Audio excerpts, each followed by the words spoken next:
Quando Helena Ferreira, 38 anos, faxineira em um dos edifícios comerciais mais importantes da Baixa de Lisboa, embarcou no último ônibus da linha 758 naquela noite chuvosa de outubro, pensou que seria apenas mais um retorno exaustivo para casa. Afinal, a mulher de cabelos castanhos presos num coque simples acabava de passar 10 horas limpando escritórios, enquanto sua filha Laura, de 5 anos, ficava com a vizinha Dona Amélia, e caminhar sob a tempestade até o ponto de ônibus teria sido desagradável.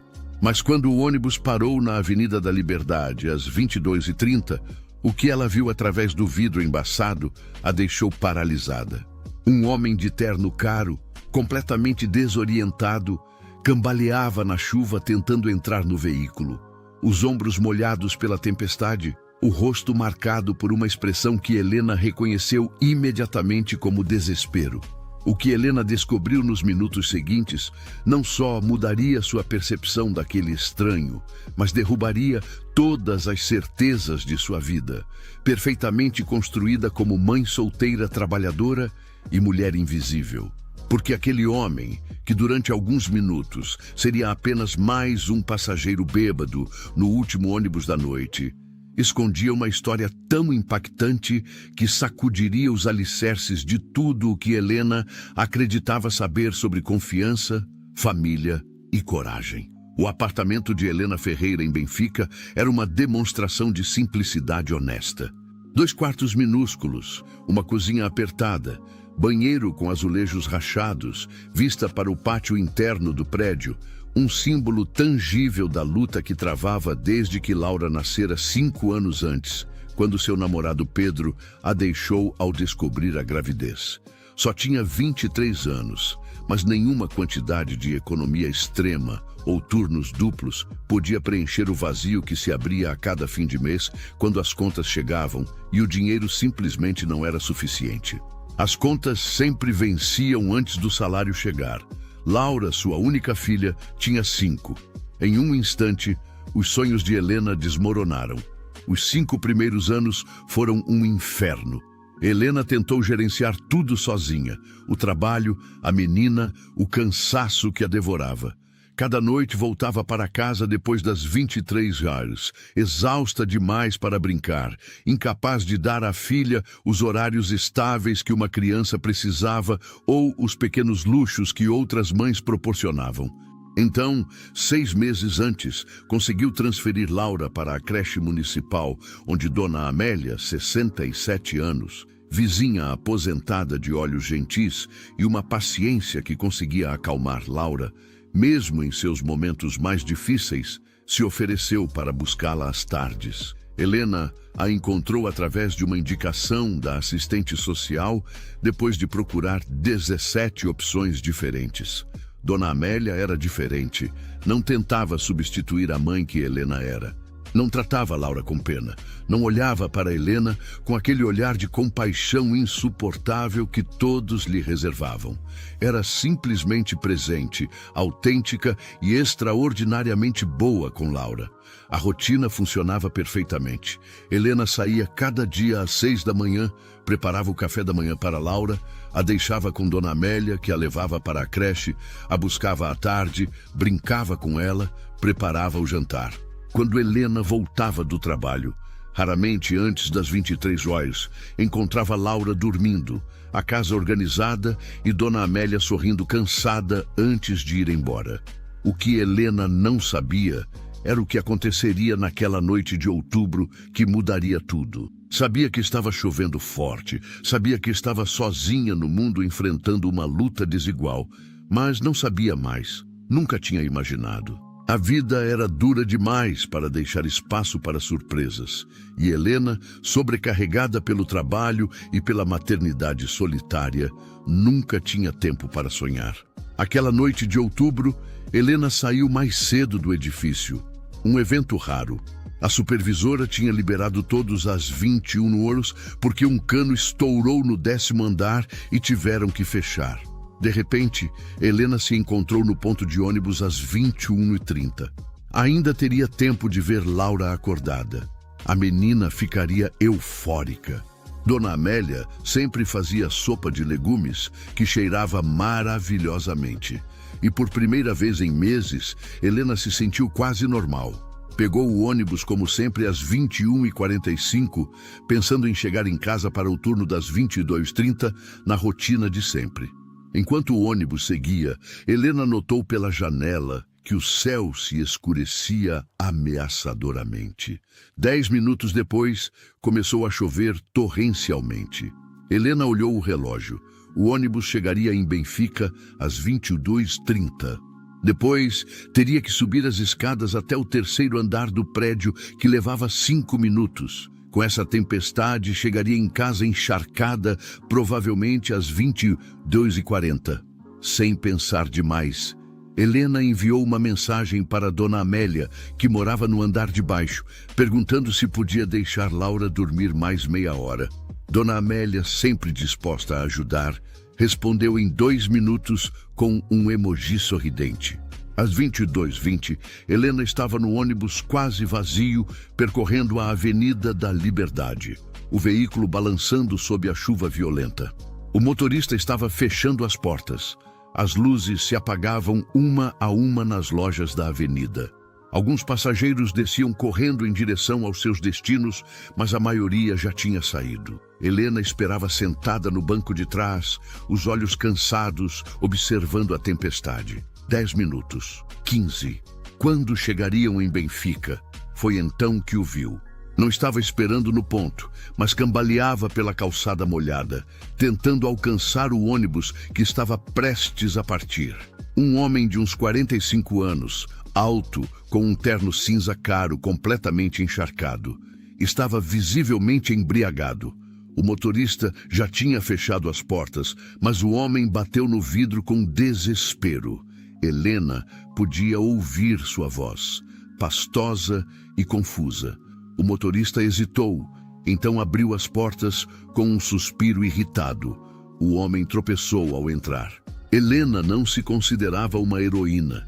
Era uma faxineira acostumada a resolver problemas com trabalho duro e sacrifício, não com gestos de caridade. Mas naquele momento, vendo aquele homem perdido, completamente vulnerável, algo humano se acendeu dentro dela. O homem cambaleou pelo corredor do ônibus, tentando se segurar nos bancos.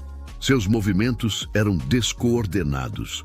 O motorista gritou algo sobre pagar a passagem, mas o homem apenas gemeu algo incompreensível. Alguns passageiros murmuravam com desaprovação. O homem finalmente caiu no banco ao lado de Helena. Ela se encolheu instintivamente, mas então o viu de perto. O terno era realmente caro, italiano provavelmente. O relógio no pulso era um modelo que Helena só via em vitrines, mas o rosto estava pálido, os olhos vermelhos, não apenas pela bebida, mas por algo mais. Parecia assustado. Helena notou então que ele não tinha carteira, não tinha celular visível. As mãos tremiam. O ônibus seguiu pela chuva. Helena ficou ali sentada, o coração acelerado. Deveria ignorá-lo, descer no próximo ponto. Mas quando o homem começou a escorregar do banco, quase caindo no chão do ônibus, Helena agiu sem pensar. Segurou-o pelo braço, ajudando-o a se sentar direito. O homem murmurou algo que ela não entendeu. Cheirava a uísque, mas também a medo. Helena olhou ao redor do ônibus. Ninguém mais prestava atenção. Todos evitavam olhar. Era mais fácil assim, fingir que não viam. Quando o ônibus chegou ao ponto de Benfica, Helena tomou uma decisão que mudaria tudo. Ajudou o homem a levantar e o guiou para fora do ônibus. Ele protestou fracamente, mas Helena foi firme. A chuva os atingiu imediatamente, fria e violenta. Helena abriu o guarda-chuva pequeno que carregava sempre na bolsa, tentando proteger ambos enquanto atravessavam a rua até seu prédio. Durante a subida pelas escadas, o homem tropeçou 3 vezes. Helena o segurava, usando toda a sua força para mantê-lo em pé. Quando chegaram à porta do apartamento, ela estava exausta. Abriu a porta e o levou direto para o sofá surrado da sala. O homem desabou ali, semiconsciente. Helena ficou parada por um momento, olhando para aquele estranho em sua casa. O que tinha feito? Não o conhecia. Poderia ser perigoso, mas enquanto observava o homem ali, indefeso e perdido, só conseguia pensar que se fosse ela naquela situação, gostaria que alguém a ajudasse. Foi até a cozinha e preparou café forte. Pegou uma toalha velha e voltou para a sala. O homem estava começando a recuperar um pouco de consciência. Helena ofereceu a toalha para que se secasse, depois o café. Ele pegou a xícara com mãos trêmulas e bebeu em goles pequenos. Foi então que ele finalmente falou, a voz ainda pastosa, mas mais clara. "Me assaltaram", disse, os olhos finalmente focando em Helena. "Levaram tudo. Carteira, celular, chaves. Nem sei onde estou." Helena sentiu algo apertar em seu peito. Não respondeu, apenas esperou que ele continuasse. O homem secou o rosto com as mãos trêmulas e então ali, no sofá velho da sala pequena, sob a luz fraca da lâmpada única, ele contou a verdade sobre o que tinha acontecido naquela noite. A verdade sobre quem ele era realmente, sobre o que estava enfrentando, sobre por que estava completamente perdido e embriagado no último ônibus da noite.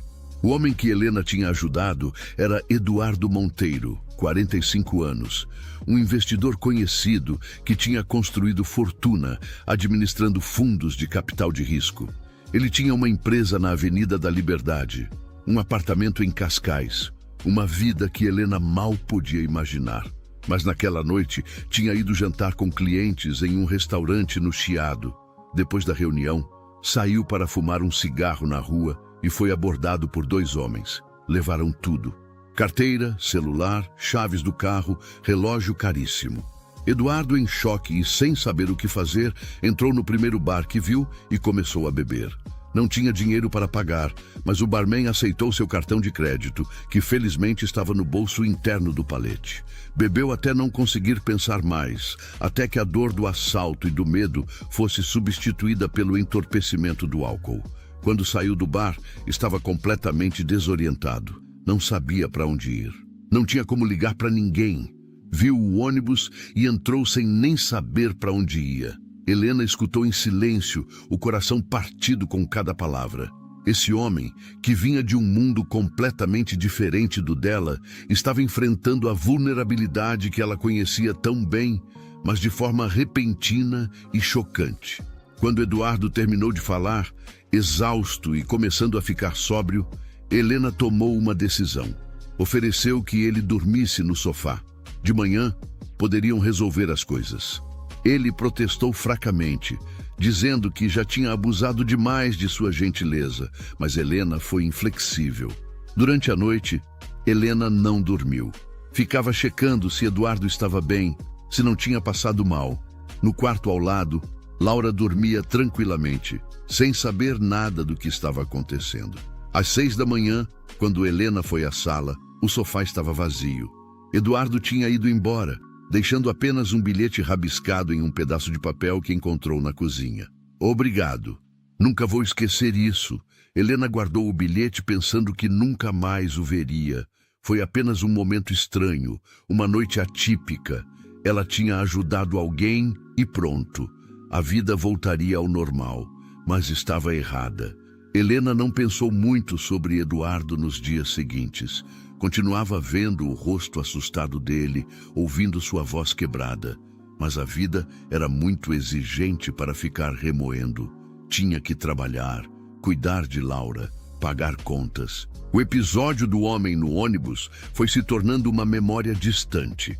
Uma semana depois, numa tarde de sábado, Helena estava no pequeno mercado da esquina, comprando arroz e feijão, quando alguém a chamou. Virou-se e quase deixou cair a cesta. Era Eduardo Monteiro, mas completamente diferente. Estava sóbrio, vestindo roupas casuais, mas claramente caras, os cabelos penteados, o rosto descansado.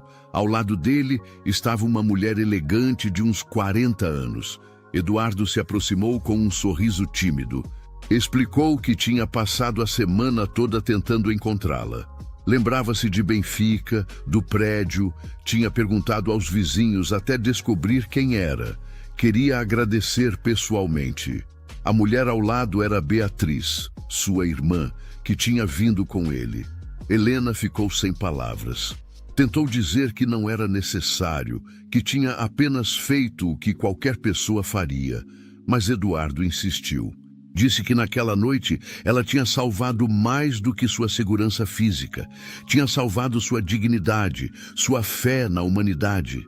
Beatriz sorriu calorosamente e convidou Helena para tomar café. O convite deixou Helena desconfortável. Vinha de um mundo tão diferente. O que teriam para conversar? Mas algo na sinceridade de Eduardo, na gentileza de Beatriz, a fez aceitar. Foram a uma pastelaria próxima, a Pastelaria Central, um lugar simples que Helena conhecia. A conversa fluiu de forma inesperada.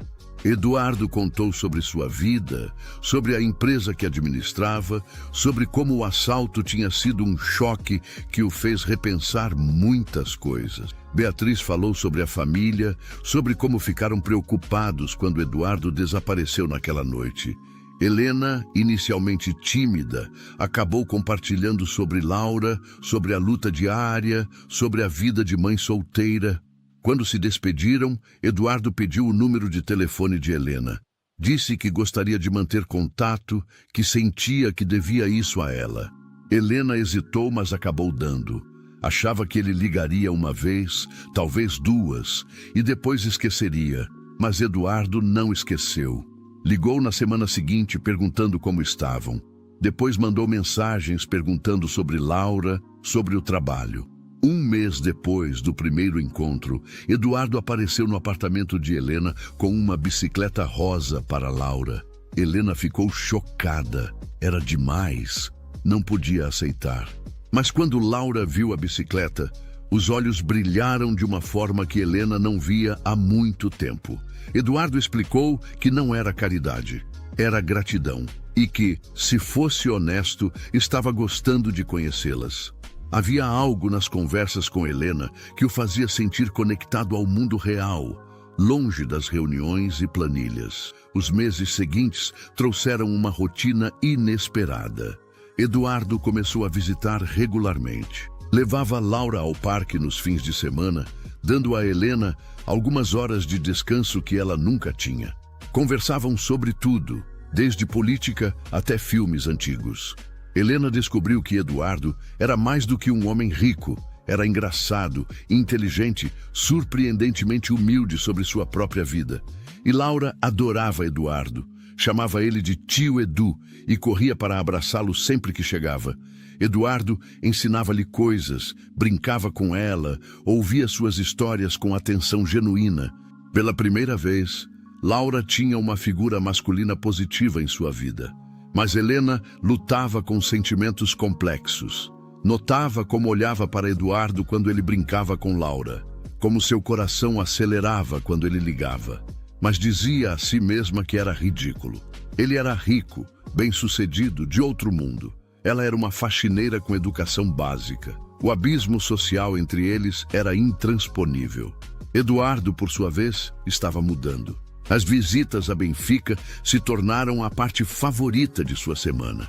No escritório luxuoso da Avenida da Liberdade, fechava negócios milionários, mas era na sala pequena de Helena, tomando café em xícaras velhas, que se sentia realmente vivo. Via em Helena uma força que o impressionava, uma dignidade que nenhuma quantia de dinheiro poderia comprar. E Laura havia roubado seu coração completamente. Você está gostando dessa história? Deixe um like e se inscreva no canal. Agora continuamos com o vídeo. 3 meses após o primeiro encontro na pastelaria, Eduardo tomou uma decisão que mudaria tudo. Apareceu no apartamento de Helena numa quinta-feira à noite, sem avisar. Tinha o rosto sério, nervoso. Pediu para conversarem depois que Laura dormisse. Helena colocou a menina na cama, o coração acelerado. O que Eduardo queria? Quando voltou à sala, ele estava em pé, olhando pela janela pequena que dava para o pátio. Eduardo se virou e foi direto ao ponto. Disse que tinha pensado muito, que sabia que o que ia propor era incomum. mas queria que Helena considerasse. Tinha um apartamento vazio em Alvalade, herança de uma tia que falecera.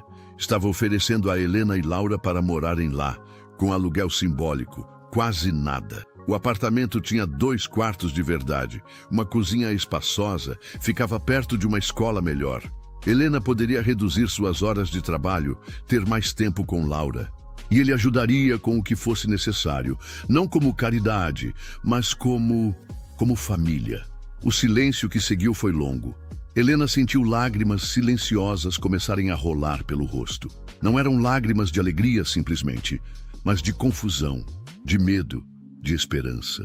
Sussurrou que era demais, que não podia aceitar, não queria dever nada a ninguém. Tinha orgulho, tinha sobrevivido sozinha todo esse tempo. Mas Eduardo se aproximou, pegou delicadamente as mãos de Helena. Disse que entendia o orgulho dela, respeitava profundamente, mas que às vezes aceitar ajuda não era fraqueza, era coragem. Que ela tinha ajudado ele naquela noite sem esperar nada em troca, e agora ele queria retribuir, não por obrigação, mas porque se importava genuinamente, porque Helena e Laura tinham se tornado importantes para ele de uma forma que não conseguia explicar completamente. Levou 3 horas de conversa, mas Helena finalmente aceitou, com a condição de que pagaria aluguel, mesmo que fosse pouco. Ela precisava manter sua dignidade, sua independência. Eduardo concordou, respeitando os termos dela. A mudança aconteceu 2 semanas depois. Helena não tinha muito. O apartamento em Alvalade foi uma revelação. Tinha luz natural, quartos espaçosos, um banheiro moderno. Quando Laura viu seu próprio quarto, gritou de alegria e correu pelos cômodos. Helena chorou, escondida na cozinha, processando a mudança radical em suas vidas. Dona Amélia visitou no primeiro dia, trazendo um bolo de laranja e abençoando o novo lar. Estava feliz por elas, mas Helena viu a tristeza nos olhos da senhora por não ter mais Laura tão perto. As primeiras semanas foram um período de ajuste. Helena trabalhava, mas agora chegava em casa às 19 em vez de 23 horas. Tinha tempo para jantar com Laura, ajudá-la com a lição de casa, dar banho e colocar para dormir. Pela primeira vez, sentia-se como uma mãe de verdade. Eduardo visitava 2 vezes por semana. Levava jantares prontos porque Helena ainda estava se acostumando com a cozinha nova. Brincava com Laura, conversava com Helena até tarde. Havia uma facilidade entre eles agora, uma intimidade que crescia naturalmente.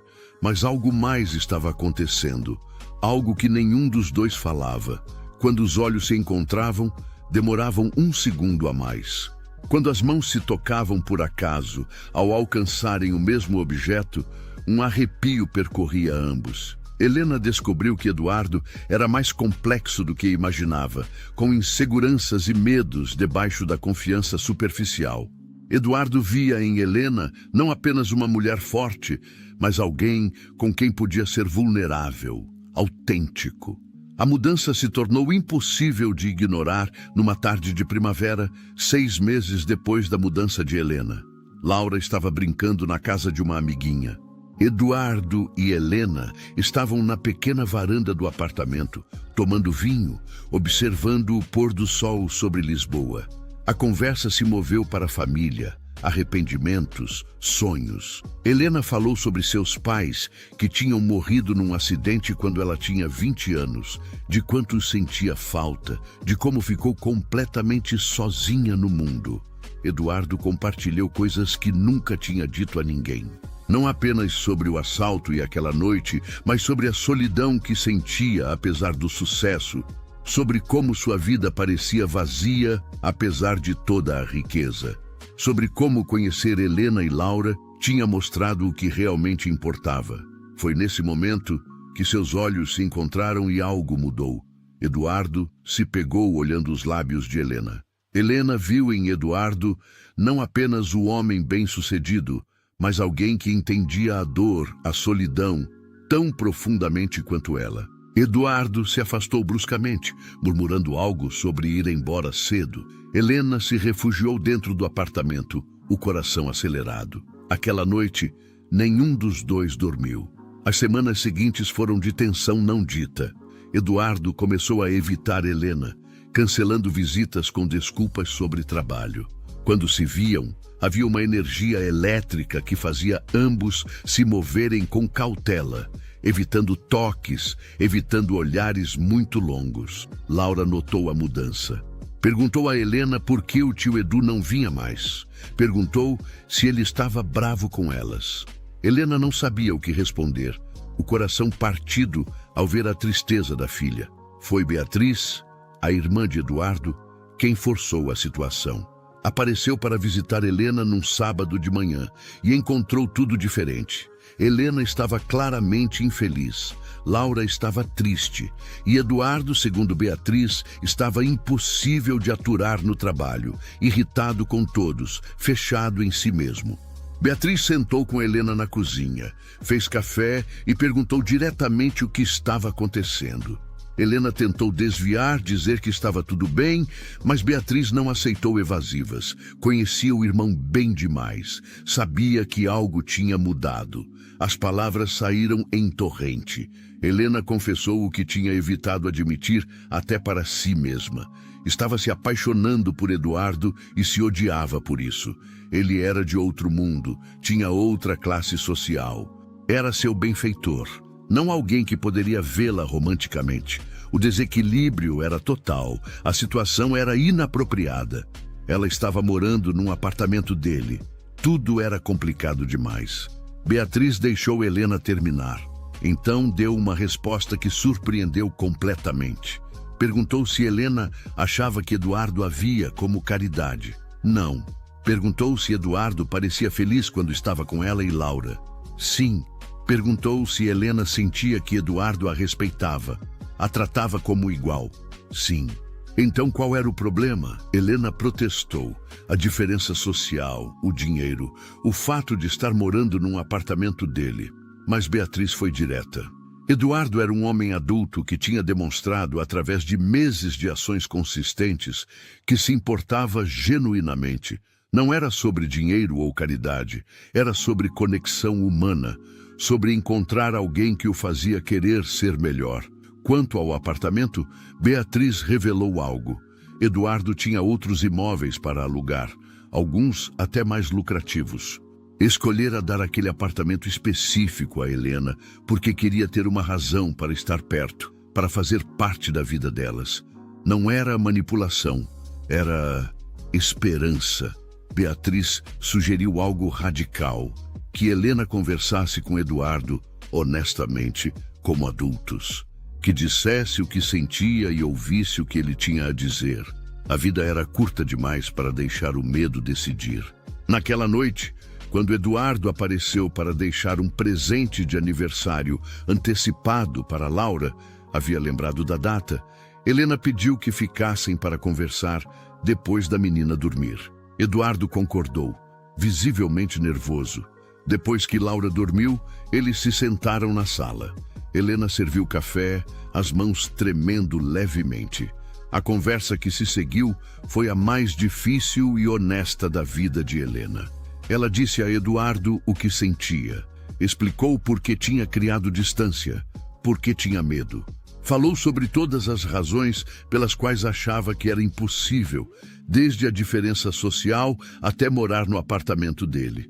E, principalmente, disse que entendia se isso mudasse tudo, se ele quisesse tomar distância, se a visse de forma completamente diferente agora. Eduardo ouviu em silêncio, o rosto passando por várias emoções. Quando Helena terminou, houve um longo silêncio. Então Eduardo fez algo inesperado. Sorriu, mas era um sorriso triste. Disse que ele também tinha lutado com os mesmos sentimentos. Tinha pensado que estava louco, que estava confundindo gratidão com outra coisa, que estava sendo inadequado. Mas nos meses convivendo com Helena e Laura, vendo a força de Helena, sua integridade, sua inteligência, tinha se dado conta de que o que sentia era real. Mais real do que qualquer coisa que tinha experimentado antes. Sabia das complicações. A diferença social existia, não podia negar, mas via Helena como igual. como superior em muitos aspectos que realmente importavam. Ela tinha construído uma vida digna contra todas as probabilidades. Tinha criado uma filha incrível sozinha. Tinha valores que o dinheiro não podia comprar. Quanto ao apartamento, Eduardo se ofereceu para transferir a propriedade para o nome de Helena imediatamente, sem custo. Queria que ela soubesse que ficava porque queria, não por depender dele, que tinha total liberdade. E sobre as diferenças sociais, Eduardo disse algo que tocou profundamente Helena. Disse que o dinheiro não definia valor humano, que nos últimos meses tinha aprendido mais sobre o que realmente importava na vida na sala pequena de Helena do que em todos os anos de sucesso empresarial. Que ela o tinha salvado naquela noite chuvosa, sim, mas continuava salvando-o todos os dias, mostrando-lhe o que era conexão verdadeira, amor genuíno, simplicidade rica de significado. Quando Eduardo terminou de falar, houve um momento suspenso no tempo. Então Helena cruzou a pequena sala e segurou delicadamente o rosto de Eduardo entre suas mãos. Perguntou se ele tinha certeza, se era isso que realmente queria, com todas as complicações. Eduardo assentiu, os olhos brilhando. Disse que nunca tinha tido tanta certeza de nada na vida. Helena sorriu, lágrimas nos olhos. Seu primeiro beijo foi doce, hesitante, cheio de promessas e medo. Mas também foi correto, como duas peças que finalmente encontram seu lugar. Os 8 meses seguintes foram um período de transformação. Eduardo e Helena não se precipitaram. Mantiveram a relação discreta no início, concentrando-se em Laura e garantindo que ela entendesse e aceitasse as mudanças. Laura, com a sabedoria simples das crianças, estava encantada. Amava Helena, amava o tio Edu, e a ideia de todos estarem felizes juntos fazia sentido perfeito para ela. Eduardo passou a passar mais noites no apartamento, mas mantinha também seu próprio espaço em Cascais, para respeitar o ritmo que Helena precisava. Conheceram as respectivas famílias. Beatriz já amava Helena e Laura. Os poucos parentes de Helena, primos distantes, ficaram surpresos, mas vendo a felicidade genuína, acabaram aceitando. Helena conseguiu um emprego melhor, como supervisora de limpeza num hospital, com horários mais humanos e salário melhor. Eduardo a apoiou na transição, mas deixou claro que era conquista dela, não dele. Ela estava construindo sua própria vida, sua própria carreira. Laura começou numa escola melhor, fez novos amigos. Via Eduardo não como substituto do pai que nunca conheceu, mas como alguém que escolheu estar presente, que a amava incondicionalmente. Isso, de certa forma, era mais precioso. 2 anos depois daquela noite chuvosa no ônibus, Eduardo levou Helena e Laura para um fim de semana em Sintra. Durante um passeio pelos jardins do Palácio da Pena, enquanto Laura corria à frente pelo caminho de pedras, Eduardo parou num mirante cheio de flores silvestres. Pegou a mão de Helena e disse que os últimos 2 anos tinham sido os mais felizes de sua vida, que Helena tinha trazido luz, significado, propósito.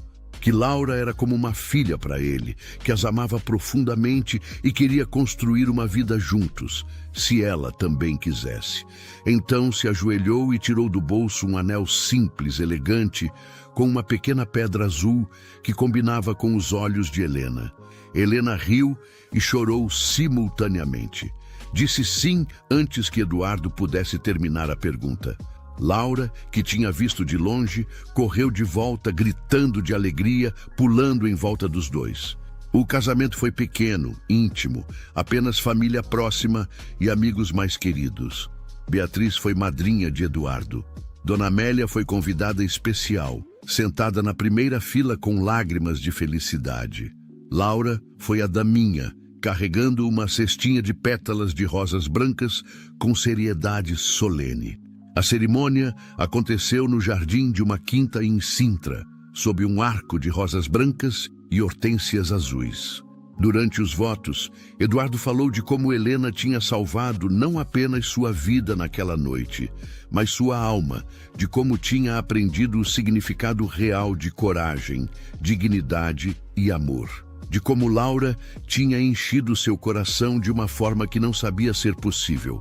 Helena, com a voz quebrada pela emoção, falou de como Eduardo tinha dado a ela algo que nunca teve, um companheiro verdadeiro, não apenas nas alegrias, mas nas lutas, de como tinha mostrado que o amor podia aparecer nos lugares mais inesperados, de como essa família que construíram juntos tinha curado feridas que ela nem sabia que carregava.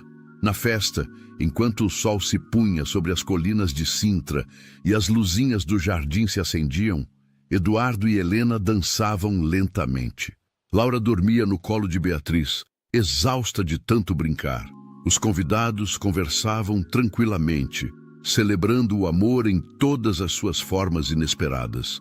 Beatriz se aproximou do casal com um sorriso. Lembrou Eduardo daquela conversa 2 anos antes, quando Helena confessou seus sentimentos. Acrescentou algo que fez todos rirem, que estava feliz de ver o irmão finalmente entendendo o que realmente importava na vida. Não dinheiro, não status, mas conexão humana, família, amor verdadeiro. Naquela noite, depois que os convidados foram embora e Laura foi colocada para dormir no quarto da quinta, Eduardo e Helena se sentaram no terraço olhando as estrelas.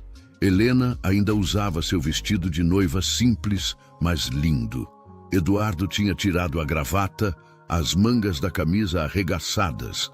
Tinham as mãos entrelaçadas, desfrutando do silêncio tranquilo. Helena quebrou o silêncio com uma revelação. Estava grávida, 3 meses. Tinha descoberto 1 semana antes, mas quis esperar até depois do casamento para contar. Queria que o dia fosse sobre eles dois, sobre o compromisso que estavam fazendo, sem que a notícia do bebê ofuscasse isso. Eduardo a olhou incrédulo. Então a abraçou tão forte que ela riu e protestou que ia amassá-la toda.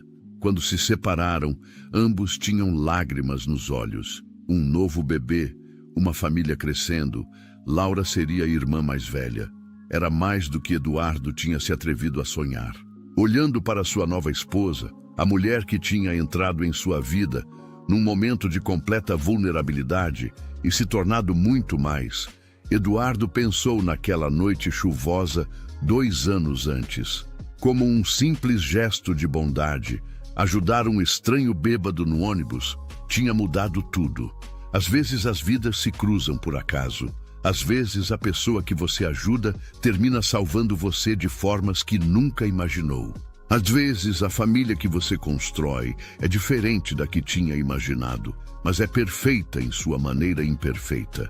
E às vezes, quando menos espera, num ônibus vazio sob a chuva torrencial, você encontra sua segunda chance de felicidade. Helena apoiou a cabeça no ombro de Eduardo, a mão sobre o ventre onde crescia uma nova vida. Laura dormia em seu quarto, segura e amada. O apartamento em Alvalade, que tinha estado vazio por tanto tempo, agora estava cheio de risos, de esperanças, de futuro. Não era o final de uma história, era o começo de uma nova, mais bonita e complexa. Uma história de resiliência, de amor que chega quando você para de procurar, de famílias que se reconstroem das ruínas. E enquanto as estrelas brilhavam sobre Sintra, 2 pessoas que tinham enfrentado tanta solidão seguravam as mãos e olhavam adiante para tudo o que estava por vir. Deixa um like se você acredita que o amor pode chegar quando menos espera. Comenta se você já viu alguém transformar um gesto de bondade em algo muito maior. Compartilha essa história de segundas chances e famílias reconstruídas. Se inscreve para mais histórias que mostram que a vida tem maneiras estranhas de trazer as pessoas certas no momento certo. Às vezes, a pessoa que você ajuda termina salvando você. Às vezes, uma viagem de ônibus sob a chuva muda tudo. E às vezes, no momento em que você pensa que a felicidade não é mais possível, a vida te dá uma segunda chance. Você só precisa ter a coragem de aceitá-la.